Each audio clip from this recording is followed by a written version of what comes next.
মা আয়েশা রাদিয়াল্লাহু তাআলা আনহা নবীজিকে প্রশ্ন করেছিলেন, হে আল্লাহ রাসূল, কিয়ামতের ভয়ঙ্কর ওই ময়দানে তো সবাই উলঙ্গ হয়ে উঠবে, নারী পুরুষ একত্রিত উলঙ্গ হয়ে থাকবে, তারা কি লজ্জা পাবে না?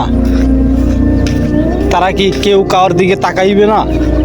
তখন আল্লাহ রাসূল বলে, হে আয়েশা, ওই কিয়ামতের ময়দানটা এমন ভয়ঙ্কর থাকবে যে কেউ কারো দিকে তাকানোর সাহস তো দূরের কথা, সে জ্ঞান হারিয়ে ফেলবে। আল্লাহ, ওই কিয়ামতের ময়দানটা কিরকম ভয়ঙ্কর! ভাই, সময় আছে, আসুন আল্লাহ রাসূলের পথে। হ্যাঁ।